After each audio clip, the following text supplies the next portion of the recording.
Hello, everyone, and welcome to part 2. I love that you joined us. There's work to be done for some of us, and my guest today is Renee, and her work is mind-blowing. This woman has 8 children and 6 grandchildren. Her husband's divorcing her, and he wants to be her friend. She's having no part of it. She's very bitter, and I just love you're here to watch the shift. I can tell you, she blew my mind. This is powerful, and all together, if your mind is open to it, welcome to the pod, and let's move into part 2. I need to value him for who I am and not just my sexual capacity, which is just laughable now. Completely. It's not about my sexual capacity anymore. I think you're waking up to some reality.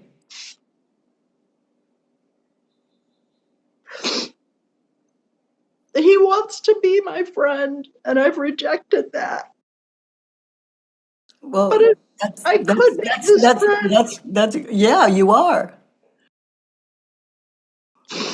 I don't want to be his friend. Like, that's who he's been living with occasionally. Although,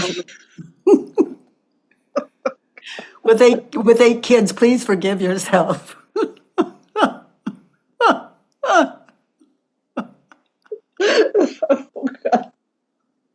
I don't know if I'm laughing or crying.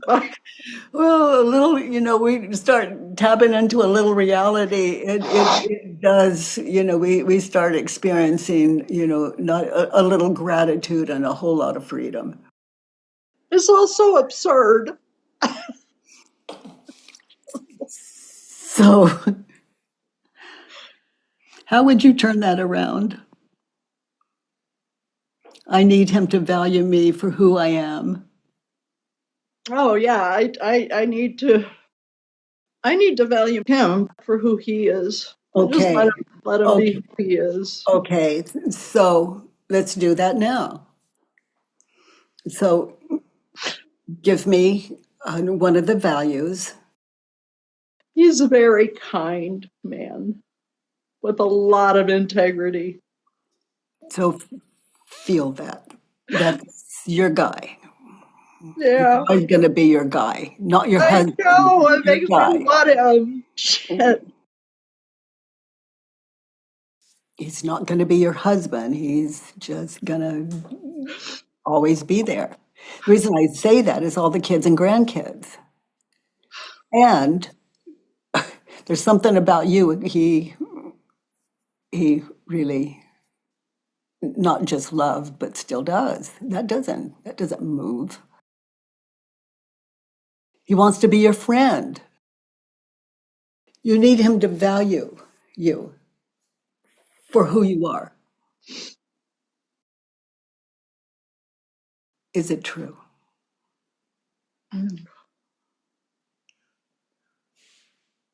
What is truer?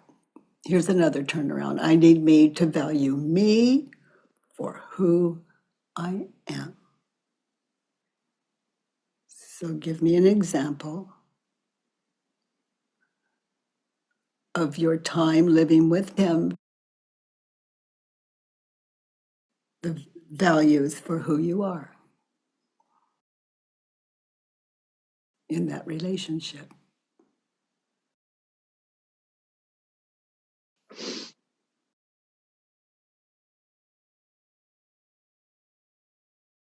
Oh. I'm kind of seeing a lot of what I did wrong, mostly. But I was really dedicated to fixing our relationship. Like, I was really loyal. Okay, you were really loyal. He wanted sex more than you do. You caved in a lot. Yeah.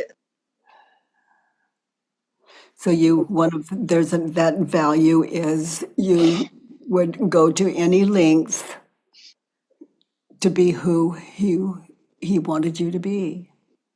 That's kind of what goes on in marriages. If we're successful at it, we do our best, but that's all we can do.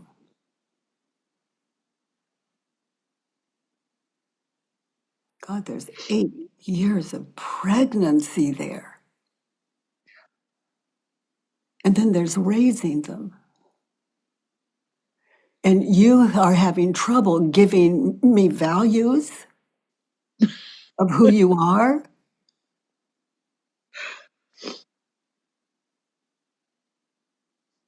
I'm pretty caught up in what I did wrong. We're looking at values now. What are your values? You had his children. You raised his children. I love them all so much. He can afford to leave you and know that they have some good mothering going on there. Values, your values. I put others before myself, mostly. I mean, No, just keep going with your values. This is hard work. yeah, I'm a hard worker. I'm pretty courageous. I don't give up. Look who you live with. Look who you live with.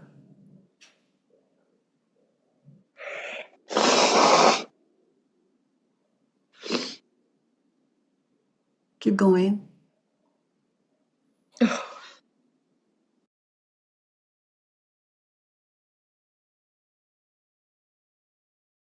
And honest to a fault. Wow. Until it comes to finding, really looking at your values. Apparently. I mean, you're so good at looking at, I yelled at him, I couldn't live up to his sex drive, and, all of that. The ego is outweighing your values, reality. You're looking at what you didn't do as opposed to what you did do, which far outweighs what you didn't do.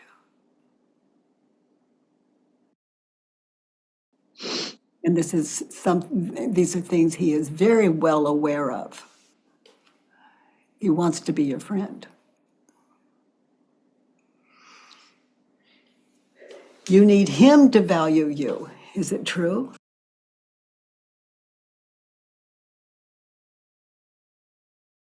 No, because he does. He wants to be your friend.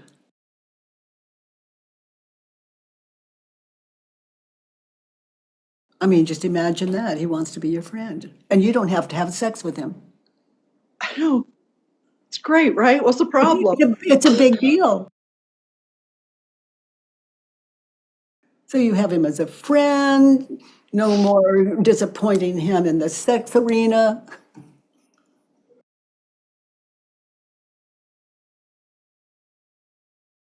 Yeah. Yeah, she gets all of that, and you get to be his friend.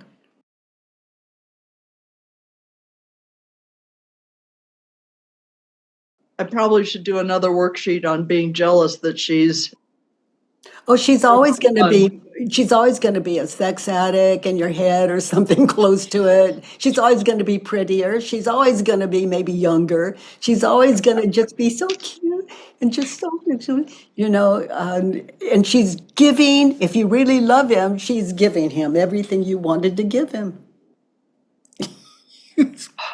Years pregnant. I say that from experience because there's something so beautiful about pregnancy when I look back.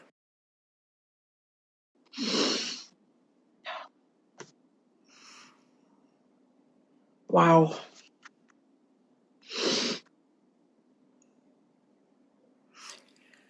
You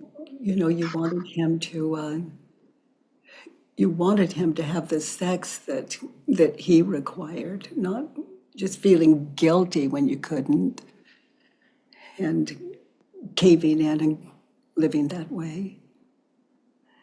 And that's over. You've got a friend. Well done from where I sit.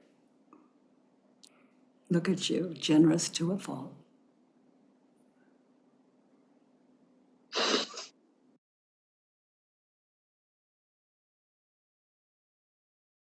Yeah, thank you.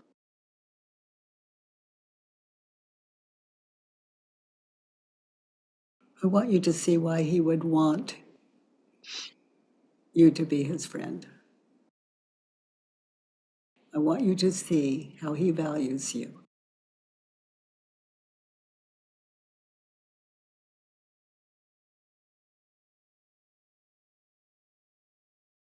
He's expressed that a number of times. Well, I love that you're open to it. He sees you more than you see you. Even his girlfriend told me that she thinks I'm amazing. I don't know anyone on this call that wouldn't think the same way. If you knew my kids, I mean, I don't, parents, like, I always get confused because, like, how much credit can we take for a great kid? Like, right? But my kids are pretty amazing, Katie. And so I Yeah, think well, so is their mom. And their dad is honest and kind. That's their father. yeah. You know, love him just for that, as though that's not enough. Let's look at 5. I'd love to see you write another worksheet following this, and we can look at what's left. This is you're sitting in, other than the 8 kids, you're sitting in a place where a lot of us have been sitting on as him and as you know as either spouse. So 5. uh, just like, it's so absurd when you get to this point. But I'll read it. He is a sex addict. He said he loved me, but he did not care what I needed. He did not care what you needed. Is it true? Drop the sex thing. He did not give you what you needed. Is it true? Get that one out of the way in order to get a little clarity on he didn't, on what he, that he didn't care about you needed. Is it true? Give me an example of he did care about what I needed. He did care about what I needed because he really tried. Now get And specific. he often took really good care of me after surgery. He did an amazing job taking care of the house and the cars and the yard and all of that man stuff. I was very blessed. He could fix anything. And I never needed even a honey-do list because it was done before I even noticed it was broken. And he would help when he could. If I was specific, he couldn't see what needed doing. But if I said, "Could you pick so and so up at 5 o'clock?" If he could, he would. And Is that a man that doesn't care about what you needed? no, Okay, so that's something you can share with him. It comes up, at an appropriate time. In other words, when it's just so simple.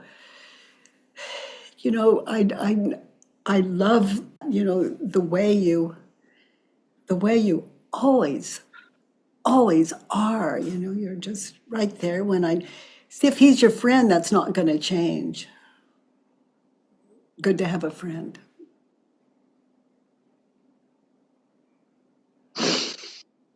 I can't know meeting him through you that he wouldn't be there if you really needed him. Same for the kids.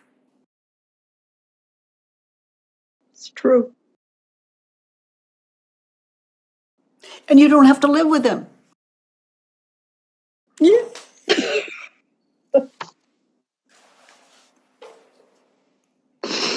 He's It's taken a care of. it's a good thing. No one to be, yeah, she's a good one. She's gonna give you what you couldn't. And he can be there for both of you. It's like having 9 children, 10.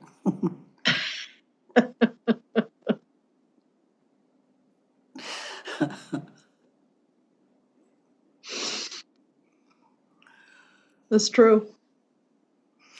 You've got a good one, and that's not ever gonna change. And you don't have to sleep with him. That's a big deal for you. And I say that respectfully. Yeah. It's taken care of. It's what you wanted.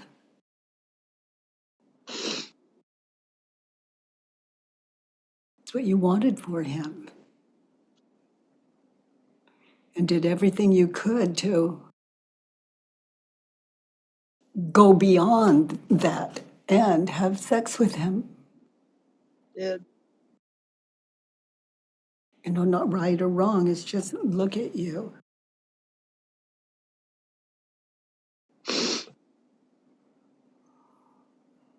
You're beautiful. And he's beautiful. And he's taken care of. And to my mind, he'll always be there for you. And the kids. That's And that's what he probably wants. Well, he wants to be through. He wants to be friends. He wants you to be his friend. And friends aren't resentful. They're friends.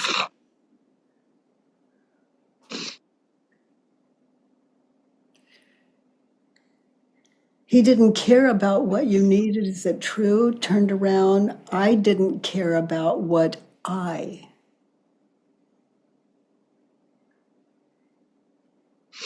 I didn't care about what I needed.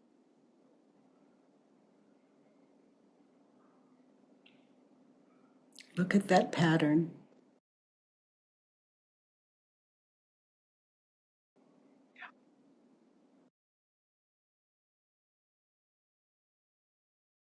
It was a perfect example of how to care about what you need. He's a great teacher, and you'll hold that in you. When you need something, take care of you, give you what you need. And number one on that list, what would be number one on the list? Be his friend. What would be number one On your list. on my list for him to be my friend? No, what is number one on the list? I need to care about what I needed.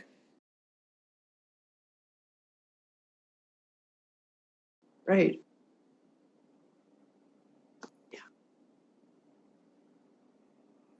That brings him into your life again as a friend.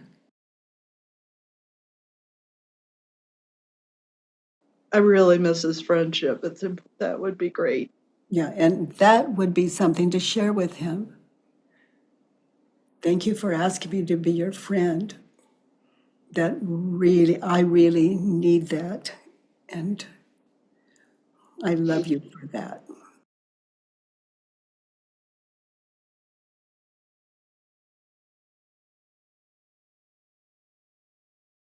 I didn't care about what he needed.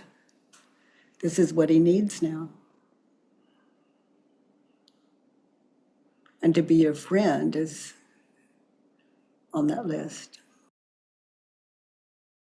And on the other side of this, you can keep going with these lists, Renee.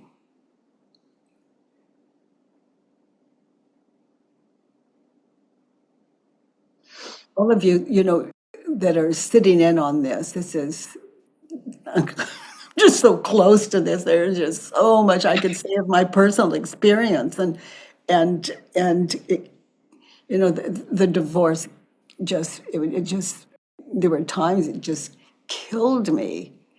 And when the work found me, oh my God, I became so grateful that she took him from me and was giving him what I couldn't, which was someone that really loved and cared about him. But these are things I was just so awake to, thanks to a little enlightenment. Yesterday, you said something like, I would want to love a person unconditionally before I leave them. Mm-hmm. And when you said that, I was like, I mean, I don't even know what to say about that. That was because that's still, I already left him or he already left me, however you want to Yeah, say it. But still. my work is to love him unconditionally. I mean, to be friends with him, I need to love him unconditionally. And it's much easier now because she's got the sex thing taken care of for you, Exactly. just for starters. Yeah. And the kids are adults too, so we don't have the parenting tension anymore either. So, And you can give them a great gift by being friends with their dad, oh my God, because that's costing them.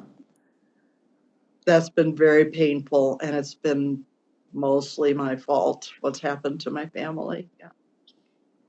Yeah, and just take responsibility for your part. They don't like to see their mother hurt. Well, I And appreciated the conversation about amends because I'm in the process of figuring out how do I approach my kids about what happened and the things I've done and said in my flailing yeah, 5 years ago. I think all they're looking for is, and I'm guessing, is that you love and care about their father, and so that they can,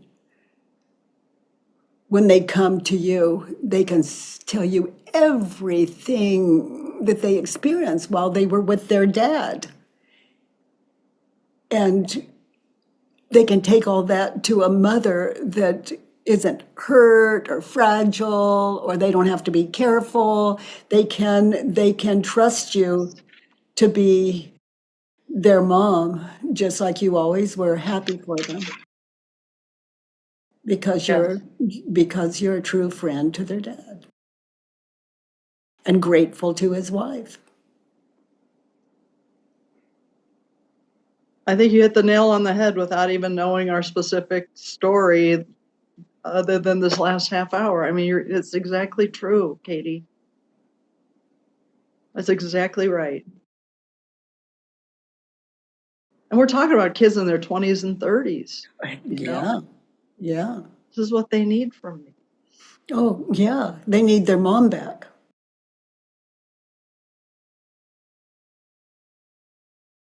When they go say, they can tell you without fear, like, I'm going to see dad next week. And he said, oh my gosh, well, get back to me and tell him I love him and say hi to what's her name and but use her name. They would faint if I said that today, so I've got some work to do. Well, if you just go lie down and let our time together just sink in, take your worksheet with you, and just not necessarily even read it, just let this experience have you. And when you find resistance, just write it down, like just short, just a few words, and then go back to just contemplating our time together. And community, what's so powerful about this work too is to take all your clothes off the way you're doing, that kind of courage, just showing us your internal it's amazing to understand that you're growing us. You're our teacher today. I'm so And grateful for the work, Katie. oh, it sure brings us home. It doesn't address anything but ourselves. That's where we find love. Yeah. Now, I want to go back. He's a sex addict. Go back. Is it true? No. You get it? And all those years, you're believing he's a sex addict. How do you react when you believe that thought? Oh, it's all his fault. It's I'm perfect and he's an asshole. Yeah, the whole thing. Yeah, and my problem is his fault. Yeah, and my problem is my fault because he's a sex addict, and I can no, no. Well, I even turned it around and was able to see that I sexually abused him because I used sex to control him. So be there. That's that's that's something to understand, and you're not alone.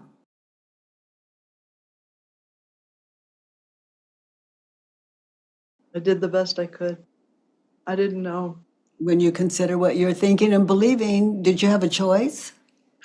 I didn't. At the time, I did not. Look at your head. Look at your head. When you consider in those situations what you were thinking and believing, Yeah. did you have a choice?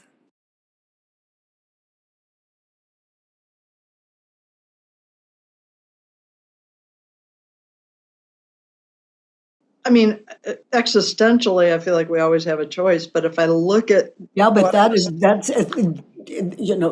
throw it out the window. You're sitting with you now. The world can believe that. You're the test tube. Just be in one of those experiences. When you consider, get in touch with, and consider what you were thinking and believing in that situation. Did you have a choice?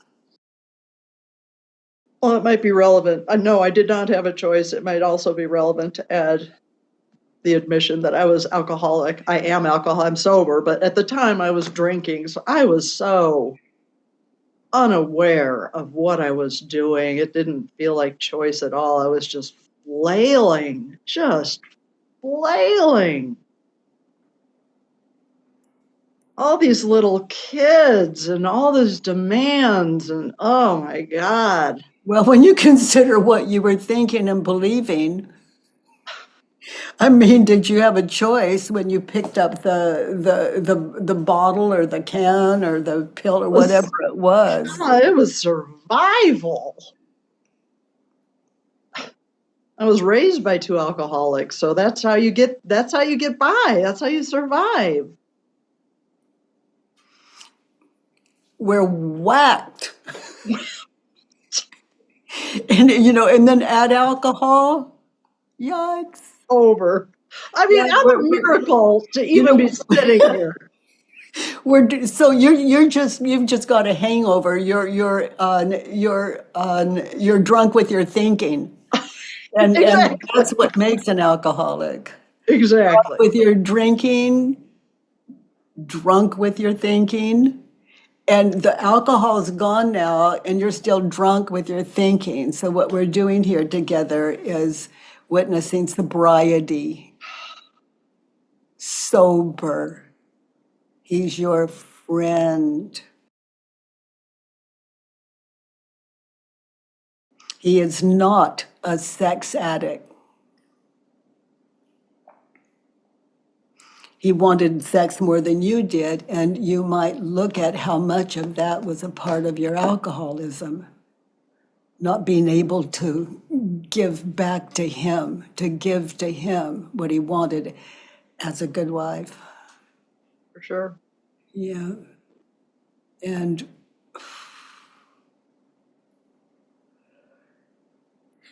make a list of what you fear would happen if you did not give him more sex in that situation where you were really locked into the idea that you had to give him what he wanted sexually in that situation.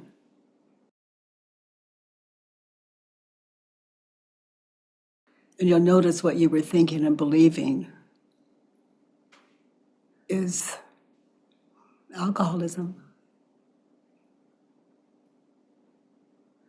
I mean, it's alcoholic thinking. Well, for years I believed if I didn't keep giving him sex, he would leave me. And then we had that conversation and he left me. And so there was my proof.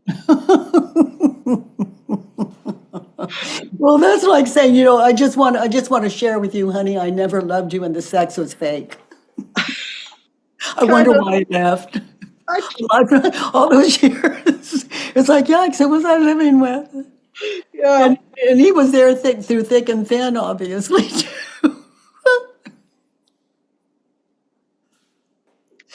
Oh my gosh. God, how many people are on this call? This is so embarrassing. I may as well take off my clothes. It would be less shameful. Well, that's what it's like sitting with you. It's like there's nothing too sacred. Your mind is just so open and fearless and tender, tender, sweetie. Just be gentle with you, gentle with her.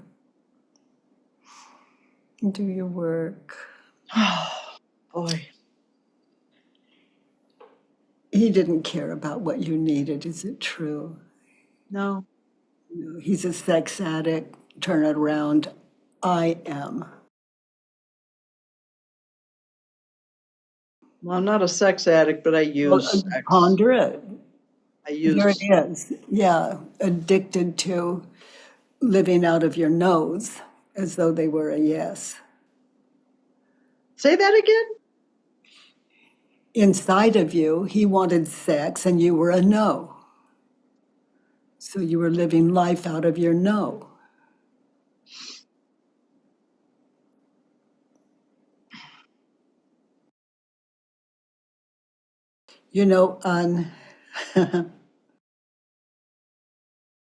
When the work found me, the first time I had sex following that, I knew what was touching me. Because everything on these lists that you're making were gone.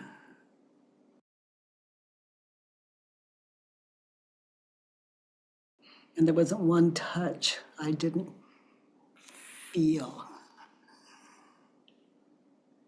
I knew what was touching me.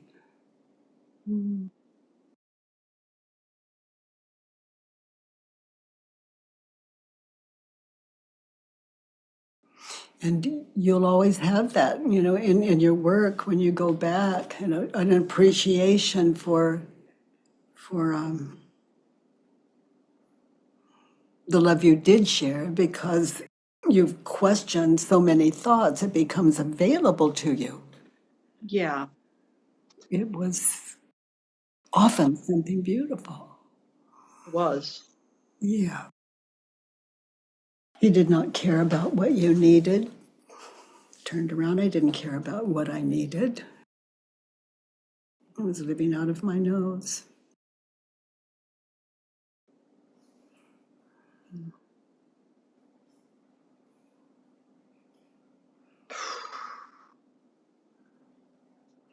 And you can write down that list of fear that I talked about. If I say no in that situation, what I fear is, and then make that list, it's really important.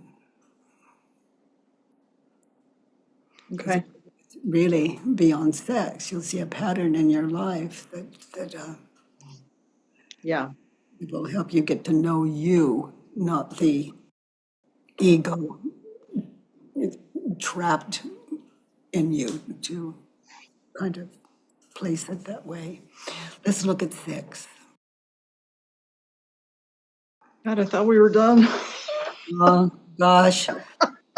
It's not done until it's done.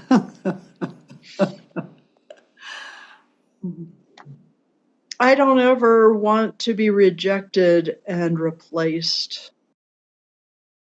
And I have another one too. Yeah, I'm willing to. I'm willing to be rejected and replaced. Yeah. So I look forward to. I look forward to being rejected and replaced. By anyone, anytime, but especially when you're in that state of mind with him and his new life. Yeah, that'll probably come up again. Yeah. Yeah. She replaced me. That's the line that always drives me nuts. She replaced me. Yeah. That's not true. There's a turnaround when your work's really done. It's like, she replaced me. If you do your work, oh my God, she replaced me. Thank you. That's right. I forgot that. Thank you.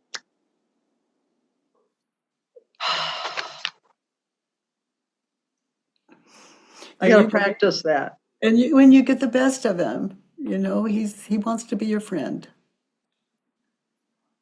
Yes. She takes care of him, and you get to be his friend. And you come to love her for this. So I'm willing to be rejected and replaced. I look forward to. I look forward to being rejected and replaced. Yeah. So anytime you're experiencing rejection, it's a worksheet. On that, and anytime you get the drill. Okay. You're being replaced. Is it true? And just walk it through. Turn it around. You're not. What's the opposite of replaced? Placed. Included. Opposite of replaced. Okay, Pumpkin, I'm going to get some feedback from Shannon. Hi, Katie. Can you see me? Kitty, hi. Okay, cool. That's amazing. I couldn't see you. It was frozen for a second. But I just wanted to say this was so beautiful, and she was such a great teacher in this, and I'm learning so much. Amazing, amazing woman. The miracle of an open mind, going beyond the ego, and the ego is looking for a home in our heart anyway. So it just was so forthcoming. It was just a beautiful thing. This work invites the ego out, and it's safe, and it's seen and loved, and it shows us again that love is the power. And I just so enjoyed our Renee today, and as I did working with you the other day. What a nice to see you again. Thank you. You too. Beautiful. Thank you. Gaia Kitty. Wow. But what just truly witnessing the beauty of this, and how I took the phrase living out of our nose. And it was interesting at first thinking, out of our nose? And then, so it's stuck of, and seeing this, no to recognizing our beauty, and no to that, and seeing that turn around today. Moments of, and just like when the light flashed on the screen and I could see the beauty being allowed to be seen. It's always been there. And that was just so wonderful. I've been living out of my nose. And then the thing about choice, that, theoretically, we all have choice all the time, but we're here now. Do we? We talk about free will. We're addressing that head on. Mm. When I consider what I was thinking and believing in that situation, did I have a choice? So are we guilty or are we just tranced? Mm. Yes, we said what we said. Yes, we did what we did. But when we look back at what we were thinking and believing, did we have a choice? So we come out as innocent and aware and somehow way better off for it. I love that you got that one. That's a good one. Yeah, and just the kindness to the self, the realness of this. This is what actually happened. This is this creature self who just squashed between these bricks and So trying to how can climb there out. be self-love when we're holding that? Guilt is uh, it's just a term for fear. And just minimizes is that word just, but it's thank you, honey. Matthew. Thank you. Hi, Katie. Hi, what a ride, huh? What a Yeah, trip. yeah, that was beautiful. Um, yeah, I just wanted to share that. I guess what landed for me with Renee's sharing is that, like, also realizing that I was living out of my no and setting myself up into these situations that felt like I was being rejected, or like that things Oh, honey. playing out as I wish them to be, but how there's also the part of me that is actually kind of setting myself up to be in situations that I do want. Um, Yeah, yeah. yeah, like, yeah, still something about that to work out. But yeah, and I also just wanted to reflect the observation in Renee, seeing you just transform throughout the call, just seeing the life shine and just like a glow about you that just feels that was very noticeable from start to finish there. Oh, honey, I love you. Share that for just thinking of Renee hearing it. It's just, and I think it feeds us all, supports us all. Thank Yeah. you, Matthew. Thank you. Hmm. Okay, dears. Well, Renee, thank you for being our teacher today and showing us what it looks like if we take all our clothes off and how valuable that can be. Just, just using that as that taking all our clothes off as a symbol of that kind of, and it's like, raw, here I am. Oh, honey, thank you all. Thank you, Renee, and thank all of you for sitting in this work today with our teacher, Renee. By the way, everyone, if you enjoyed this podcast, please give us a 5-star rating and review on iTunes. It really matters, and thank you for that. I love that you join me every Monday, Tuesday, and Wednesday from 9 to 10 a.m. Pacific time at homewithbk.com. Let's do the work.